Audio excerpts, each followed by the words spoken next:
بأننا أقترفنا وآننا أسرفنا على لظى أسرفنا واغفر لوالدينا ربي ومولودينا والآل والإخوان وسائر الخلان واغفر لوالدينا ربي ومولودينا والآل والإخوان وسائر الخلان يا ربنا اعترفنا بأننا أقترفنا وآننا أسرفنا على لظى أسرفنا يا ربنا اعترفنا بأننا أقترفنا وآننا أسرفنا على لظى أسرفنا فضلا وجودا منا لا باكتساب منا بالمصطفى الرسول نحظى بكل سول فضلا وجودا منا. أعوذ بالله السميع العليم من الشيطان الرجيم. بسم الله الرحمن الرحيم.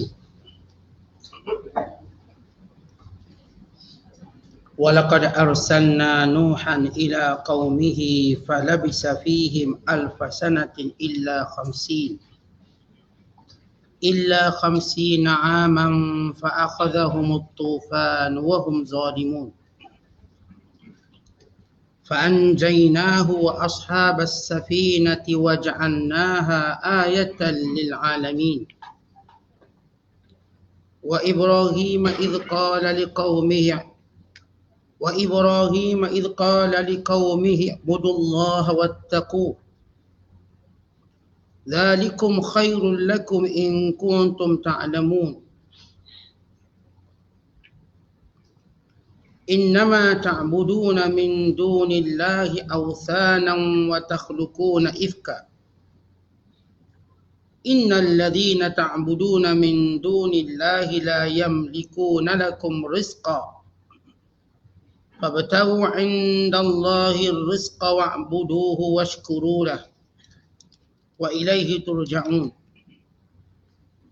وإن تكذبوا فقد كذب من قبلكم وما على الرسول إلا البلاغ المبين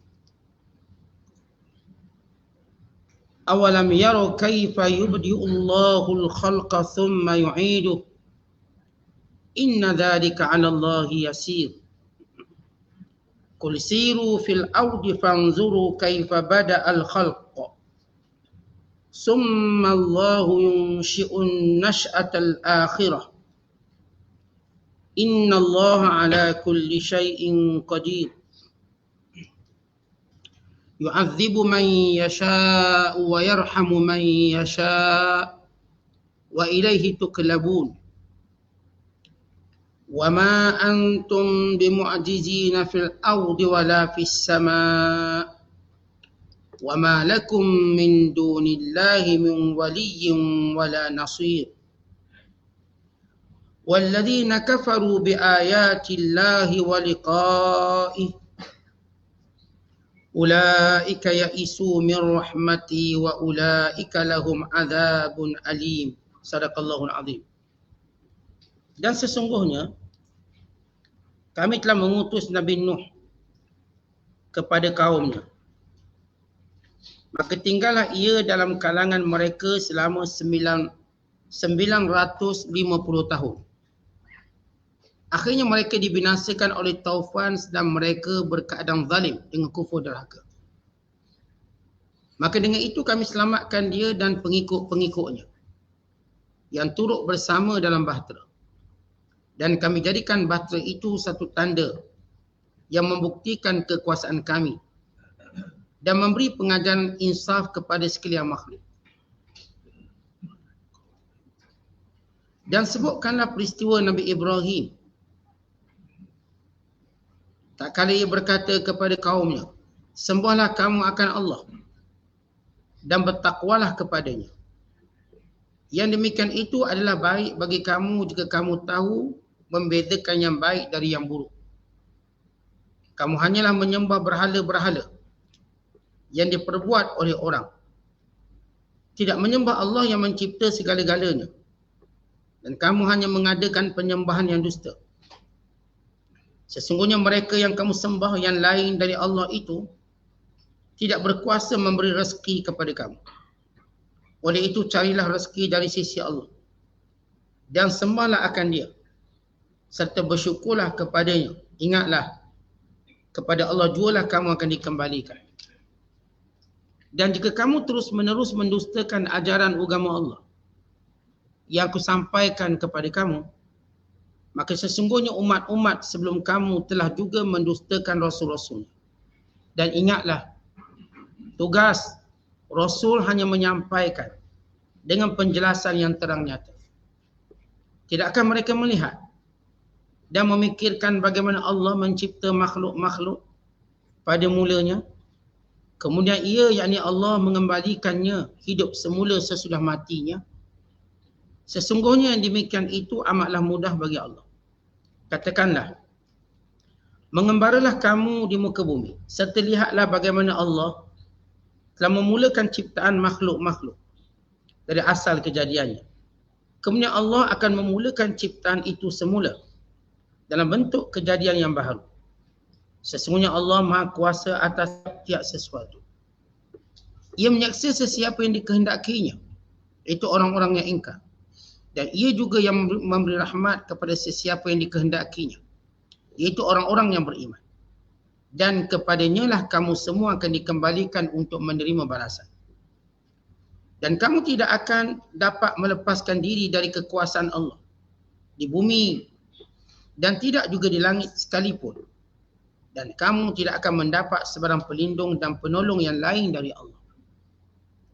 Dan orang-orang yang kufur ingkar akan ayat-ayat keterangan Allah dan pertemuan dengan Allah, mereka tetaplah akan menjadi orang-orang yang putus asa dari rahmat-Ku. Dan mereka pula akan beroleh azab seksa yang tidak terperi sakitnya. Masih lagi kita berada dalam penafsiran surah Al-Ankabut yang bermaksud surah laba-laba.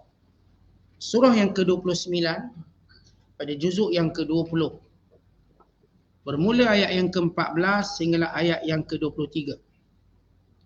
Ayat-ayat yang kita bacakan ini menceritakan tentang dua kisah Nabi. Yang pertama Nabi Allah Nuh AS. Yang kedua ialah Nabi Allah Ibrahim AS.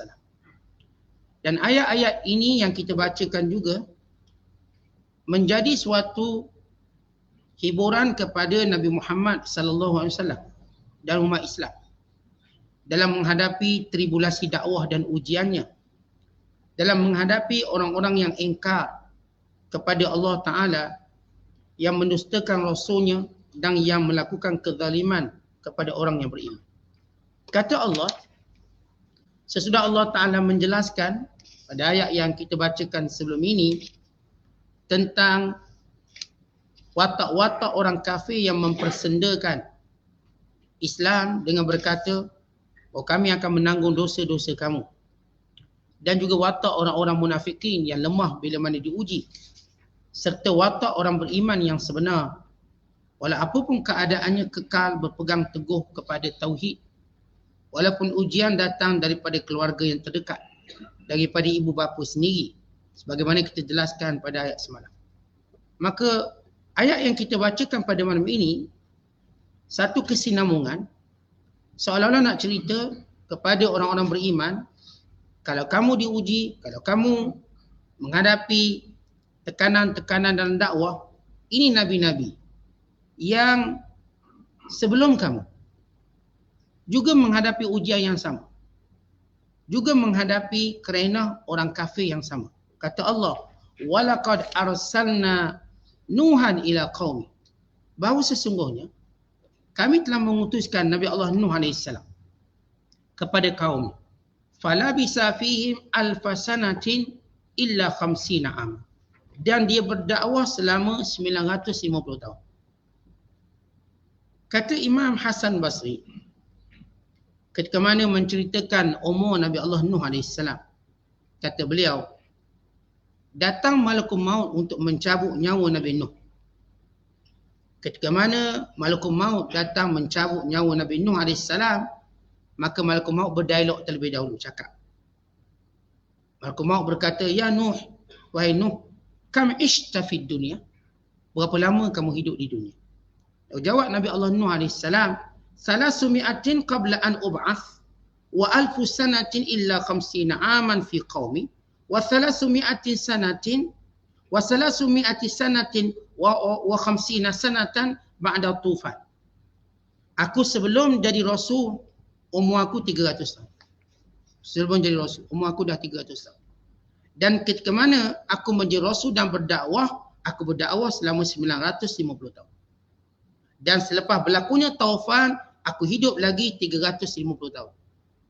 Jadi kita campur semua, umur Nabi Allah Nuh AS ialah 1600 tahun. Ini umur antara umur Nabi yang paling panjang. Walaupun Al-Imam Ibn Jauzi dan kitab Al-A'mar menyatakan, ada orang yang umurnya lebih panjang pada Nabi Nuh AS. Umur yang dicatatkan ialah 3000 tahun. Ini kisah umur-umur anak-anak Adam atas dunia ini. Umur Nabi Adam kita dah jelaskan sebelum ini, iaitu 960 tahun. Kerana 40 tahun lagi diberikan kepada Nabi Allah Daud AS. Manakala di kalangan Nabi yang paling panjang sekali umurnya ialah umur Nabi Allah Nuh AS. Itu 1600 tahun.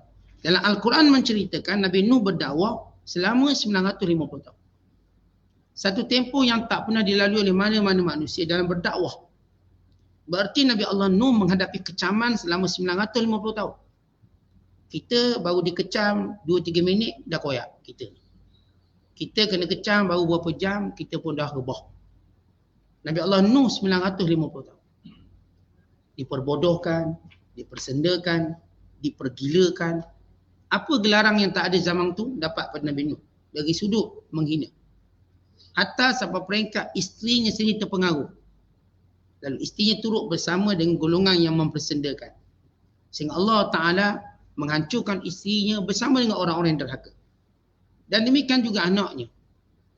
Dan Allah tak mungkin musnahkan anaknya tanpa sebab. Melainkan dia juga kufur kepada Allah SWT. Maka kisah Nabi Nuh memanjangkan apa yang kita sebut sebelum ini. Atau kadang-kala dalam melakukan kebaikan itu dihalang oleh orang terdekat.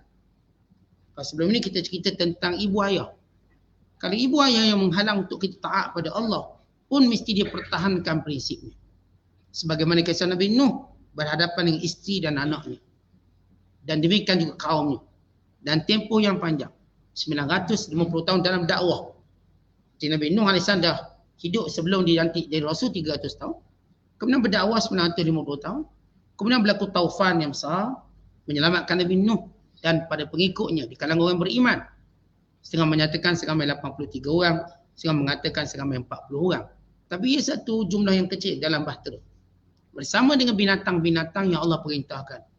Sepasang binatang untuk dipelihara. Maka diselamatkan Nabi Allah Nuh AS. Dan Nabi Nuh hidup selepas itu selama 350 tahun. Untuk memastikan generasi berikutnya beriman. Dan tidak menyekutukan Allah dengan sesuatu. Maka Allah menceritakan bagaimana panjang dan lamanya dakwah Nabi Nuh. 950 tahun. Supaya kita tengok diri kita, kadang-kadang kita ibadat baru 10 tahun dah rasa penat. Kadang-kadang ibadat tu just personal. Baca Quran 2 jam dah rasa penat. Padahal rata-rata kita hidup kat dunia cuma 60-70 tahun. Sampai masa, maka kita akan pergi masuk kubur. Umpama kata pepatah Arab yang menyatakan sepanjang mana pun malam akan datang subuh. Sepanjang mana pun usia akan masuk ke kubur. Dan umur kita Nabi SAW dah beritahu 60 hingga 70 lingkungan itu. Hanya sedikit yang mungkin melepasinya. Kita pun dah macam mengunguk kerana lamanya kita dalam ibadat. Rasa macam penat. Sedangkan Nabi Allah Nuh AS dalam dakwah. Bukan dalam ibadat, dalam dakwah. Ia lebih berat. 950 tahun. Jadi, semua orang yang cuba atau ada rasa nak mengunguk, penat dalam buat kebaikan, bacalah kisah Nabi Nuh. Nabi Nuh yang tidak pernah penat berdakwah dan sekaligus beribadat. Panjang waktu dan tempohnya. Maka Allah berikan kisah ini memberi motivasi kepada orang beriman supaya mereka tidak lemah dan tidak putus asa. Maka kata Allah, kami telah utuskan Nabi Nuh dan dia berdakwah kepada kaumnya 950 tahun. Fa'akhadhahumut tufan. Lalu mereka tetap derhaka dan melawan Nabi Allah Nuh AS dan mempersendakannya. Bila kemuncak persendaan mereka kepada Nabi Nuh, Nabi Nuh berdoa pada Allah. Nabi Nuh berkata, Qala Nuh, Rabbi innahum asawni wattaba'u man lam yazidhu maluhu wa waladuhu illa khasara. Ya Allah, mereka memang tidak mungkin akan dengar cakap. Mereka terus menerus derhaka, tidak mau mematuhi perintahmu. Dan kekayaan yang mereka ada, anak pinak yang mereka ada, hanya menambahkan kesesatan mereka. Makin mereka harta banyak, anak pinak banyak, mereka sombong, mereka kata kami tak ikut Nabi Nuh tak jadi apa-apa pun. Harta kami macam biasa. Anak-anak kami sihat segar bugar. Tak kena pun penyakit apa-apa. Sebab mereka sentiasa bahkan sepanjang zaman menganggap bila kita katakan siapa yang tidak mematuhi perintah Allah akan dihukum oleh Allah, diazab. Dan hukuman dan azab Allah ini Allah dah tetapkan waktu dan tempohnya. Azab sebenar Allah ialah pada hari kiamat kelak. Azab sebenar Allah Ta'ala pada hari kiamat kelak. Yang azab atas dunia ini sebagai peringatan. Bukan azab yang sebenar. Kan itu Allah sebut dalam Quran. وَلَنُذِيقَنَّهُمْ مِنَ الْعَذَابِ الْأَدْنَى دُونَ الْعَذَابِ الْأَكْبَرِ لَعَلَّهُمْ يَرْجِعُونَ.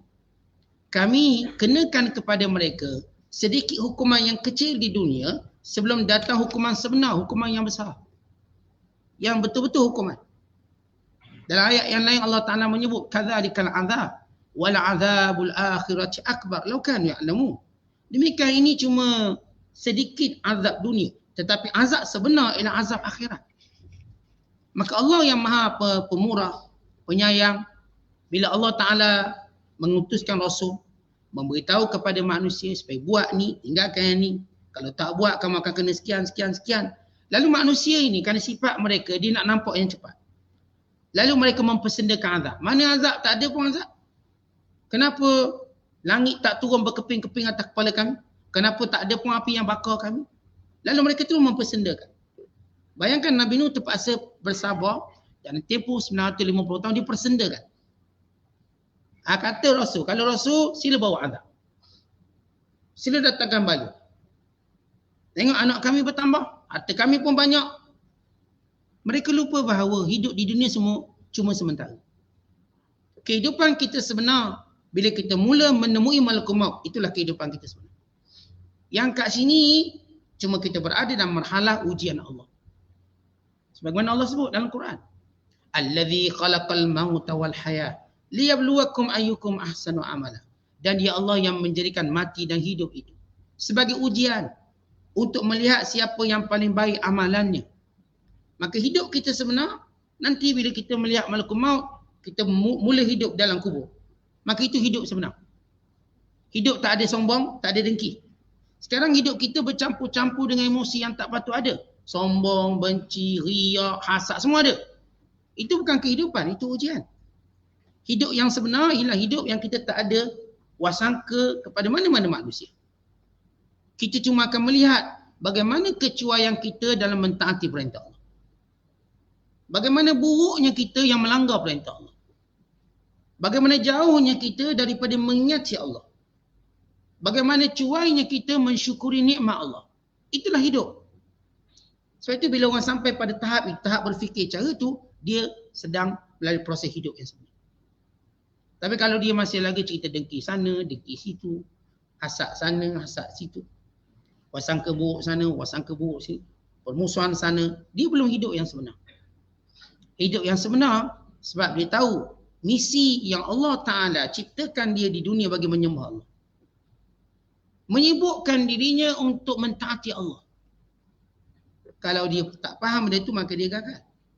Sebab itu nanti bila masuk alam kubur, bila berada di alam mahsyar, manusia akan melihat dosa mereka sendiri. Kalau sebelum ini di dunia mereka melihat dosa orang lain, salah orang lain, tak betul orang lain.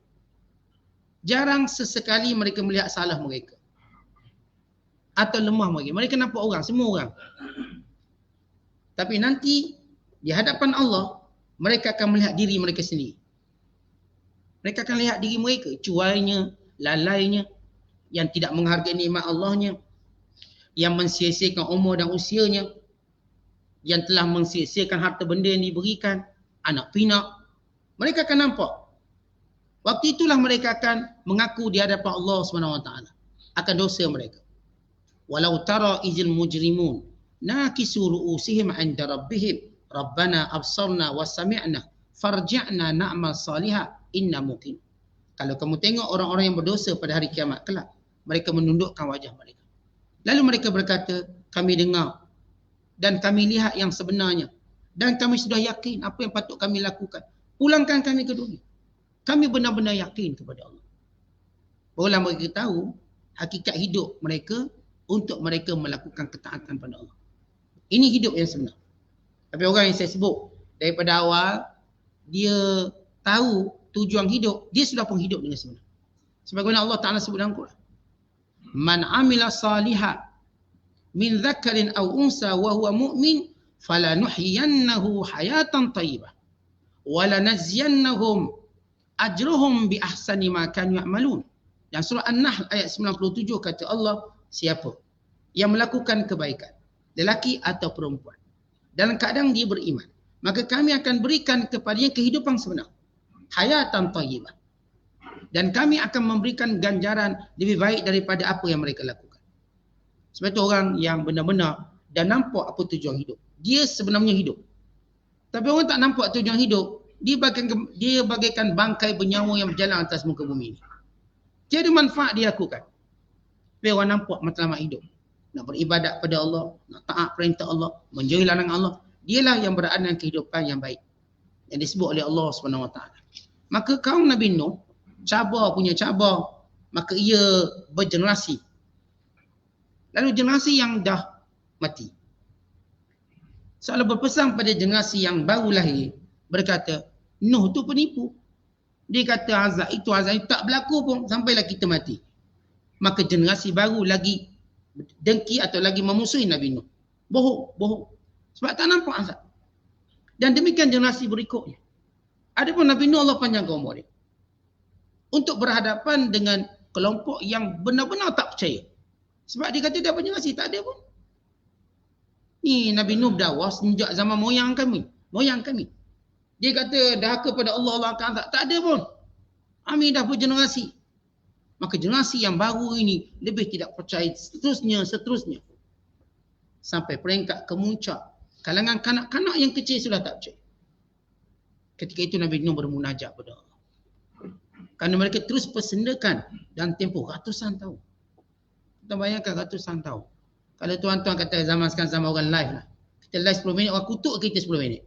Rasa tutup tu kita live. Tak tahan. Ni Nabi Nuh depan-depan 950 tahun. Dicerca. Dikatakan pun bohong. Walau dia Rasul. Tuan-tuan bayangkan, kita cakap betul, orang kata kita bohong. Rasa tak dia punya tekanannya. Kita cakap betul ni. Yang kita nak beritahu pula benda besar. Contoh kita nak beritahu ada ancaman yang akan menyerang negara kita. Kita nampak misalnya. Kita nampak ni ada kelompok penjahat sekian-sekian, dia nak serang rumah kita. Kita nampak. Kita dengar dia berbincang, dia bercakap. Lalu kita pun beritahu keluarga kita, kejap nanti ada orang nak rompak. Bohonglah kamu ni. Kita kadang-kadang bimbang binasa keluarga yang kita sayang. Dan dengan keadaan ketakutan, dengan ancaman yang berlaku. Kita cakap, dia kata bohong, sehingga berlakunya kejadian. Bagaimana perasaan kita? Bagaimana perasaan orang yang saya katakan dia bercakap satu benda yang benar, lalu didustakan oleh orang. Dan bukan tempohnya sehari 950 tahun. Akhirnya sampai ke puncak. Maka kata Allah, fa'akhadhahumut tufan. Maka datanglah kepada mereka taufan. Taufan yang besar. Dia boleh sebut taufan dengan hujan, dengan ribut, dengan taufan yang membadai. Lalu kata Allah, wahum zalimun. Yang dibinasakan ini semuanya orang-orang yang zalim. Apa maksud zalim? Yakni yang kafir kepada Allah. Dalam ayat yang lain Allah berfirman, wal kafiruna humuz zalimun. Bermula orang kafir itulah orang zalim sebab mereka tidak percaya Allah, tidak menyembah Allah. Walau Allah menciptakan mereka, memberi rezeki pada mereka, tapi mereka tidak beriman pada Allah. Allah tak akan hukum orang yang tidak zalim. Ketika datangnya azab, kalau mereka bertaubat, maka insya Allah angkat azab. Tapi mereka terus menerus zalim, maka azab itu mengenai mereka, lalu memusnahkan semuanya. Yang selamat, kata Allah Ta'ala, fa'anjainahu, dan Allah menyelamatkan Nabi Nuh, wa ashabas safinah, dan setiap yang berada di dalam bahtera Nabi Nuh, wa ja'annaha, dan kami jadikan bahtera ini ayatan lil alamin, sebagai pengajaran kepada sekalian alam. Kenapa bila Allah Ta'ala menyatakan bahawa kami jadikan kapal ini, bahtera ini, pengajaran bagi sekalian alam. Baik, kapal itu satu petunjuk kepada apa? Yang ikut perintah Allah. Dan yang tidak naik kapal itu siapa? Yang derhaka pada perintah Allah. Bila diajak kepada perintah Allah, seolah-olah diajak naik ke bahtera Nabi Nuh. Dan bila engkau seperti tidak mau menaiki bahtera Nabi Nuh, maka tunggulah azab. Kisah kali orang ajak kita pada benda baik, macam orang ajak kita masuk berada dalam bahtera penyelamat kehidupan. Tapi bila kita tidak mengambil indah, bukan kita sombong. Kita seperti orang yang terbiar daripada berada dalam bahtera penyelamat. Maka apa fikiran kita? Apa yang berlaku pada kisah Nabi Nuh ini? Pengajaran dia. Nak selamat, berada dalam bahtera iman. Kerana bahtera Nabi Nuh ini yang naik cuma orang beriman. Tidak naik kafir, yang beriman saja. Bukan naiknya orang ada duit. Bukan naiknya ada pangkat. Yang naiknya yang ada iman. Nilai penyelamat daripada azab Allah itu iman, bukan harta. Bukan pangkat. Sebab itu nilai ini yang menjadi nilai paling tinggi. Tentu kita nak selamatkan negara kita, nilai yang kita perlu gunakan untuk menyelamatkan negara bukan harta. Bukan harta. Bukan juga pangkat dan kuasa, tetapi iman. Kan itu seorang orang yang menyeru kita kepada iman, dia menyeru kepada bahtera keselamatan. Tapi yang tidak menyeru pada iman seolah dia lupa dunia ini Allah punya. Terus bercerita tentang harta, maka dia akan binasa. Kita kena ingat, dan Nabi-Nabi, waktu mereka diutuskan, mereka ingatkan kita hamba Allah dan kembali pada Allah. Kan itu pemimpin yang baik, pemimpin yang sentiasa ingatkan kita hamba Allah. Dan kita akan kembali pada Allah. Dia tak tipu kita dengan kehidupan dunia. Hanya menjanjikan hidup aman di dunia, walhasil kehidupan kita sebenar dalam kubur. Di dunia ini cuma singgah. Tentu orang yang menjanjikan kesenangan di tempat persinggahan, tetapi kehancuran di tempat sebenar kita hidup, maka kita ditipu. Sebab itu para rasul yang mewakili para pimpinan ini diajak kepada iman. Nabi Nuh AS bukan negara dia tak maju, harta banyak. Bukan negaranya kita katakan kekurangan dia secara hasil mahsud. Tapi dia tahu walau sehebat mana pun negara tu mewah, kalau tidak beriman pada Allah, kelak dia akan binasa. Wa imma binasa dia. Dengan negara itu dibinasakan sebagaimana binasanya negara Sabak yang kita telah bacakan. Tapi sebenarnya binasanya negara akhirat dia. Artinya kita ni negara sebenar, kita negara akhirat, itu negara kita. Dunia ni bukan negara kita, persinggahan. Nabi SAW berpesan pada Abdullah bin Umar dengan berkata, kun fid dunya ka'annaka gharib au abirus sabil. Kamu hidup di dunia cuma sebagai orang musafir. Orang asing yang berlalu, yang cuma singgah. Dan kamu akan pulang ke akhirat. Tetapi ini Nabi dan Nabi-Nabi SAW ingatkan kita. Sebab di dunia ini kita tak ada orang pun kekal. Maka yang menjanjikan bulan bintang untuk dunia, sehingga lupa bercerita tentang akhirat, kita tertipu. Sebab itu Nabi Nuh AS mengajak kaumnya kepada nilai keselamatan sebenar, iman. Sebab itu siapa pun yang ajak kita pada iman, kita tahu dia mengajak kita ke arah keselamatan. Siapa pun yang mengajak kita ke arah dunia, kita bimbang ia kesesatan. Dajjal diturun, dia akan tunjukkan dunia. Maka di tangannya segala perkara dunia. Yang cerita cuma dunia, nak dunia, di tangan Dajjal. Yang bercerita tentang iman, maka ia berada di tangan Nabi Allah Isa AS. ia iman.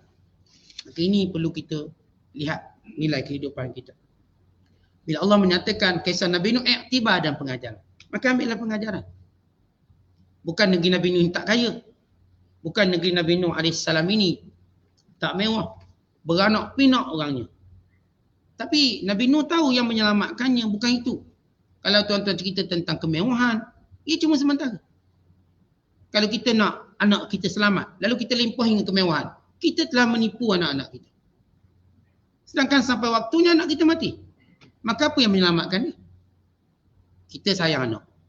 Sayang sungguh-sungguh anak. Lalu kita akan buat apa pun yang menyelamatkan dia. Pikiran kita kalau tidak berpandu pada wahyu, maka kita cuma mampu selamatkan dia daripada urusan dunia. Tetapi urusan dunia itu seketika. Sampai masa anak kita nasibnya sama macam kita mati. Maka apakah jaminan yang menyelamatkan dia dalam kubur? Dan seterusnya kebangkitan. Dan seterusnya hari akhirat kelak. Di hadapan Allah dia berdiri. Dan kita juga berdiri. Tentang siapa yang akan menjamin keselamatan? Sebab itu ramai orang akan tertipu dengan orang yang cuma menyajikan kehidupan sementara dunia. Semua para Nabi sentiasa ingat akan umatnya. Ingat dunia ni sementara. Kena ingat. Semua para Nabi. Tidak terkecuali. Dan inilah cara kepimpinan Islam. Kepimpinan Islam sebenarnya diingatkan kepada rakyatnya akan bahayanya akhirat. Lebih dari cerita bahayanya dunia. Tentang bahaya dunia kita susah, ada orang tolong. Ada orang tolong. Susah macam mana ada orang tolong. Tapi bila kita susah akhirat, jangan kata susah akhirat. Waktu mana kita susah dalam kubur, siapa tolong? Bukan kalau kita tanya, siapa yang mengingati orang dalam kubur sekarang? Tuan-tuan dah ada kenal orang dalam kubur sekarang? Siapa yang diingat? Baca perjalanan kisah hidup manusia. Ketika mana dia mati, semua orang bersedih dengannya. Yang paling bersedih ibu ayahnya. Menangisinya setiap masa. Menghantarnya ke kubur dengan lenangan air mata. Duduk lebih lama daripada orang lain. Kemudian mereka kembali ke rumah masing-masing. Yang lain boleh sibuk dengan urusan. Maka tinggal ibu ayah yang masih terkenangkan anak yang disayang. Disebut namanya berulang kali. Sehingga berlalu sebulan. Dan berlalu 3 bulan. Maka nama ini mula padam. Si ibu dan si ayah juga punya kesibukan yang sama. Maka kembali nama itu hilang. Maka tiada pun yang mengingati yang dalam kubur. Tentang itu perjalanan hidup. Tuan-tuan kan ada orang yang dah mati. Tuan-tuan ingat dia lama mana? Saya ada mak saya yang mati. Ayah saya yang mati. Saya tahu lama mana saya ingat dia. Dan orang lain pun sama. Berapa lama kita ingat dia? Seketika. Sekejap. Berarti apa jadi pada dia? Dan apa jadi pada kita dalam kubur? Apa jadi? Ini tak ada orang akan ingat kita dalam kubur. Sebab itu para Nabi dan para Rasul sentiasa ingatkan. Hati-hati dengan kubur kamu. Persiapkan kubur kamu. Persiapkan amalan kamu. Nabi-Nabi sentiasa ingat. Dan waktu Rasulullah SAW menceritakan bahawa Sa'ad bin Mu'az yang bila mana dia meninggal dunia, bergegar arasy. Dia kenapa tidak sabar menunggu rohnya yang mulia. Ini Sa'ad bin Mu'az meninggal usia 37 tahun. Dalam peperangan Ahzab. Diusung kerana terkena panahan musyrikin Mekah. Waktu mana dia menghukumi Yahudi yang mengkhianati. Dan selepas itu beliau mati. Kerana tercedera. Nabi SAW berkata, jom kita cepat-cepat pergi ke rumahnya. Sebelum kita didahului oleh malaikat. Kerana Sa'ad bin Mu'az menjadikan orang-orang munafikin terhina pada hari itu. Kerana tunjuk tentang tingginya nilai iman. Kerana ketika mana diusung jenazahnya, ringan jenazahnya. Dan Rasulullah SAW bila masuk ke rumahnya untuk menemui jenazahnya, Rasulullah seperti berjalan macam mengelak sesuatu. Dek ramainya malaikat yang hadir. Malaikat turun. Ini Sa'ad bin Mu'az. Pun begitu kata Rasulullah, Sa'ad sekarang sudah sedang dihimpit dalam kubur. Pun di keadaan Sa'ad yang hebat mulia, pun dihimpit dalam kubur. Sebagai satu fitnah kubur. Maksud fitnah kubur ni, tuan-tuan sekalian, ialah supaya manusia tahu dia dalam kubur. Umpama gini, kita kan kalau sakit, orang baik ke orang jahat, dia akan rasa sakit. Sebab itu sakit. Kita kan kalau lapar, tak kira orang baik ke orang tak baik. Bila lapar rasa perut tu berbunyi. Itu fitnah kepada lapar. Kita kan kalau ngantuk, tak kira orang bertakwa ke tak bertakwa, bila mengantuk, terasa bebanan ni, itu fitnah, ngantuk. Demikian juga kubur-kubur ni, walaupun orang baik, dia akan himpit seketika. Dammahu dammatan. Dia akan himpit seketika kemudian lepaskan. Ada pun orang kafir dihimpit sehingga berselisih tulang rusuk. Ada pun orang baik, even orang baik, orang soleh, dihimpit seketika kemudian dilepaskan untuk beritahu kamu sekarang dalam kubur. Kamu dalam kubur. Umpama seorang ibu bila melahirkan anak. Tetapi ibu yang baik, yang solehah, dia amal suruh apa pun, dia beranak sakit juga. Sebagai satu ujian ni. Ni yang seorang satu lagi ibu yang gangster, sekian-sekian, beranak pun sakit juga. Nilai sakit itu sama. Tetapi natijah berbeza. Yang ni sakit dapat pahala. Yang baik. Yang himpitan kubur itu hanya untuk sedarkan dia sekarang dalam kubur. Kan dalam kubur takkan ada orang yang akan menemani kamu. Kamu bersendiri. Tetapi itu pun para sahabat menangis takut. Nangis takut. Hanya yang saya katakan benar-benar penyelamat kita yang bercakap tentang kehidupan sebenar kita yang kita akan selamat. Yang cuma bercakap tentang kehidupan dunia sementara, ini menipu kita. Kita menyangka bahagia kita di sini, rupanya bukan di sini. Dan dia kata kita dilimpahi kaya, kita jadi negara maju sekali dalam dunia.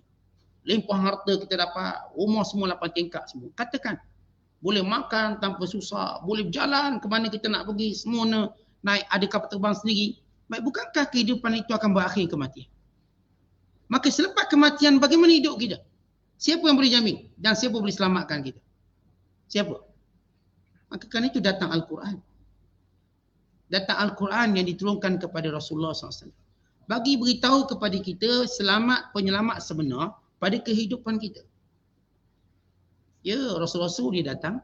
Dia tak bicara hal dunia. Kan dunia kita maklum. Buat sendirilah kamu. Ikut kadar macam kamu. Sebab minat kita lain-lain. Tapi hal akhirat dia bukan cerita minat tak minat. Saya tak berminat lah nak solat. Bukan. Ini bukan cerita minat atau tak minat. Ini keselamatan.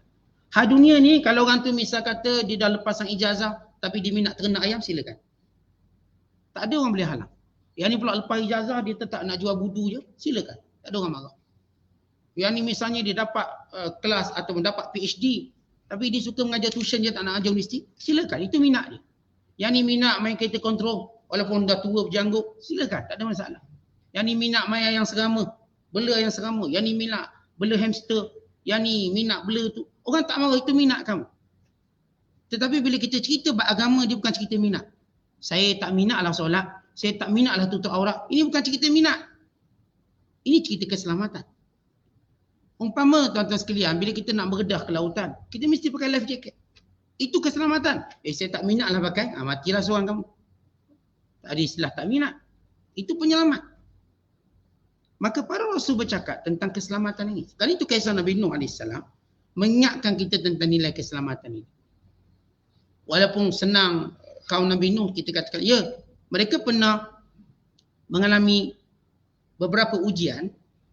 Bila kemuncak mereka degil, maka tiba-tiba perkampungan atau negeri Nabi Nuh ditimpa dengan kemarau yang dahsyat. Sehingga kering sungainya. Sehingga mati haiwan ternakannya. Lalu Nabi Nuh mengambil peluang tadi, menggunakan waktu susah untuk ingatkan kepada mereka, kalau mereka beriman akan diberikan kesenangan. Lalu Nabi Nuh berkata, فَقُلْتُ اسْتَغْفِرُوا رَبَّكُمْ إِنَّهُ كَانَ غَفَّارًا يُرْسِلِ السَّمَاءَ عَلَيْكُمْ مِدْرَارًا وَيُمْدِدْكُمْ بِأَمْوَالٍ وَبَنِينَ وَيَجْعَلْ لَكُمْ جَنَّاتٍ وَيَجْعَلْ لَكُمْ أَنْهَارًا. Kata Nabi Allah Nuh AS, aku kata kepada kaumku, bertaubatlah pada Allah. Kalau kamu taubat pada Allah, Allah turunkan hujan. Dan Allah akan memperbanyakkan harta kamu dan anak pinak kamu. Dan Allah akan menjadikan kamu ada sumber-sumber sungai dan juga kebun-kebun dan juga ladang-ladang. Tapi kaum Nabi Nuh tetap ingkar, tak nak. Biarlah susah macam mana, kami kekal untuk kufur. Bila ujian ini datang, mengekalkan kekufuran mereka, mereka kembali mendapat nikmat macam biasa. Untuk mereka mendapat istidraj. Apa itu istidraj? Tengok. Tak ada apa-apa pun. Ini cuma bala biasa. Bukan tunda Tuhan murka. Ni orang yang kena ujian.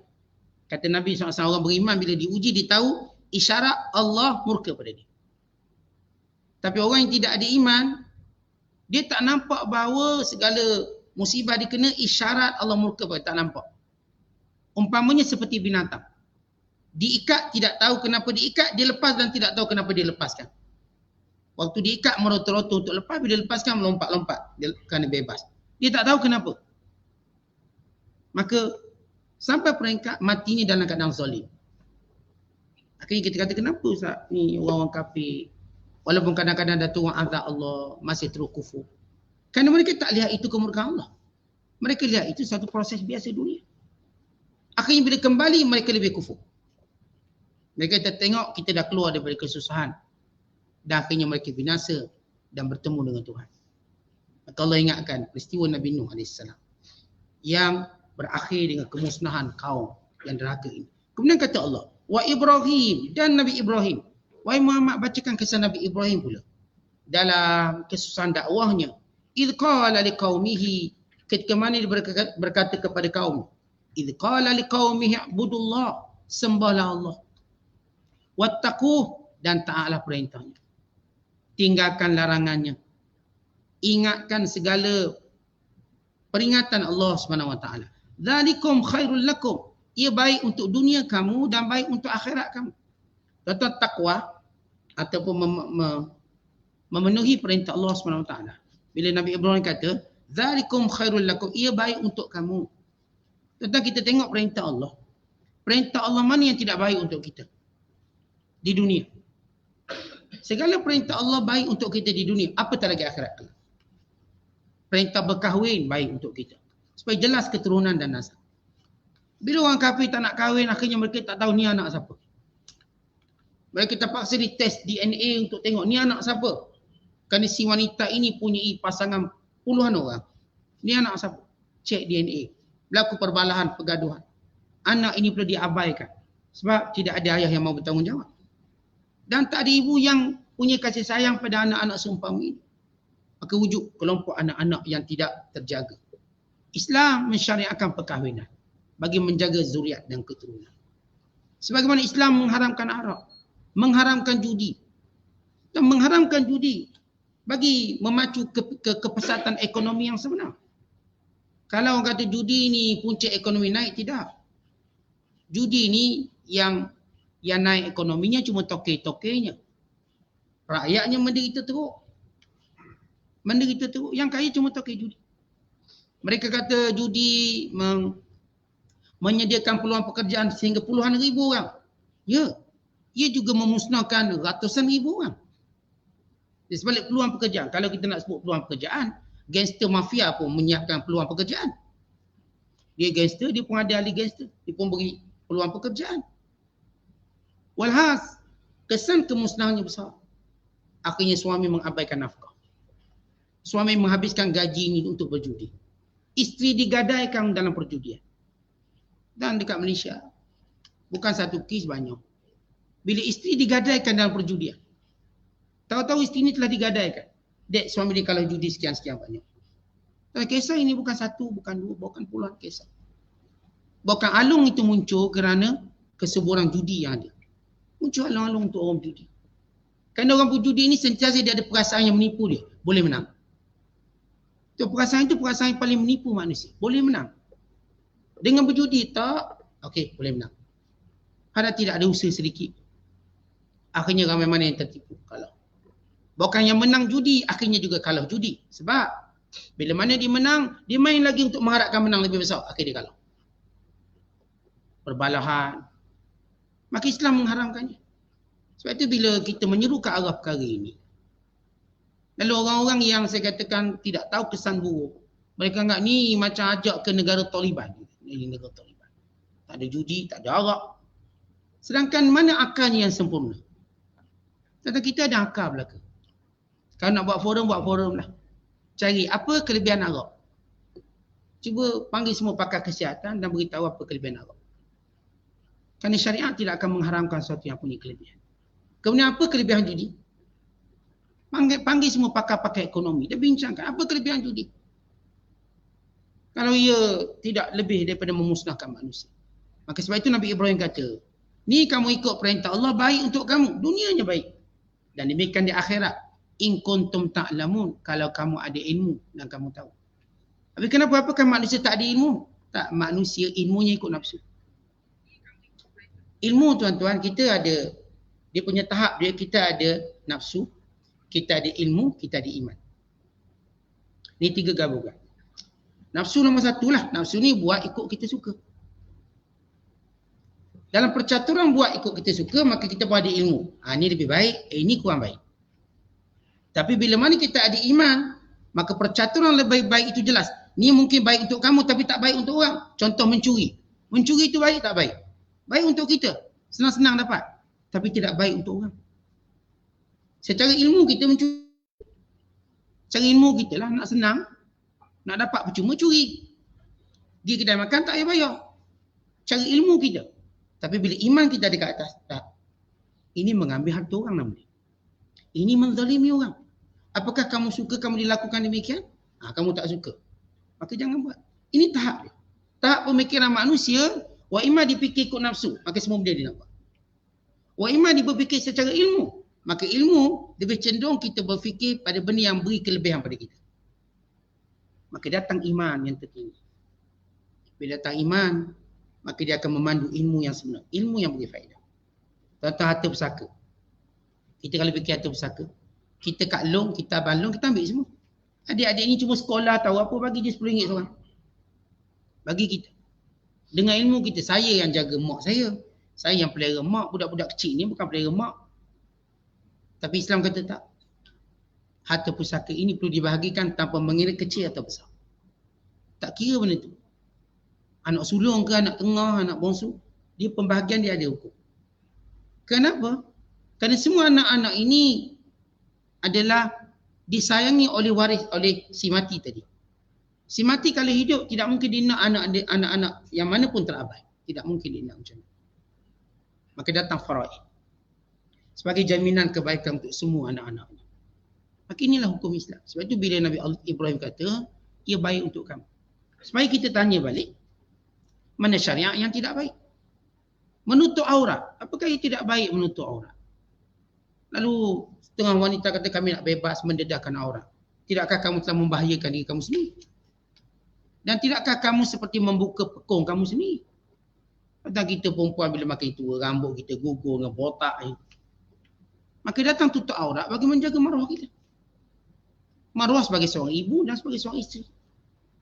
Bayangkan dia muda-muda memang nampak rambut cantik, lawa. Tapi bila masuk tua, macam mana keadaan kita? Bagaimana bentuk kita? Sebab tu orang beriman dikekal cantik, muda dan tua. Kerana menutup aurat. Bayangkan kita tua-tua pakai seluar pendek. Bayangkan.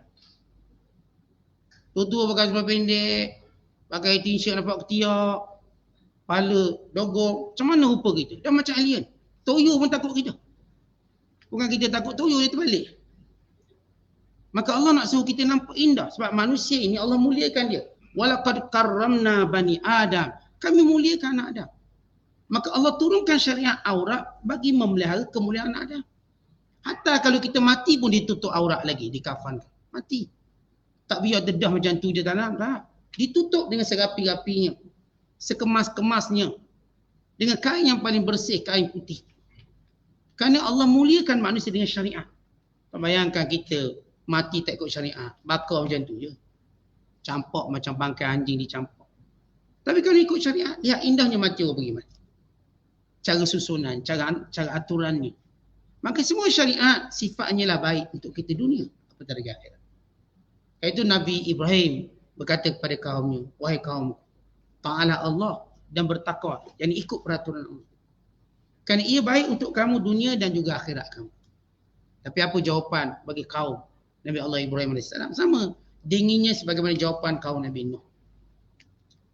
Jadi kisah Nabi Nuh AS secara ringkas dan mukaddimah kisah Nabi Ibrahim AS, kisah ini supaya orang beriman melihat bagaimana beratnya ujian umat-umat terdahulu. Sama, supaya mereka tak rasa bahawa mereka je yang susah.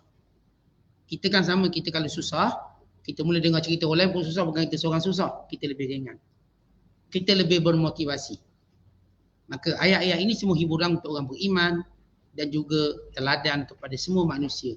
Bahawa setiap kekufuran akan berkesudahan dengan kemusnahan. Dan setiap keimanan akan berkesudahan dengan keselamatan dunia dan akhirat. Wallahu a'lam bishawab. Assalamualaikum.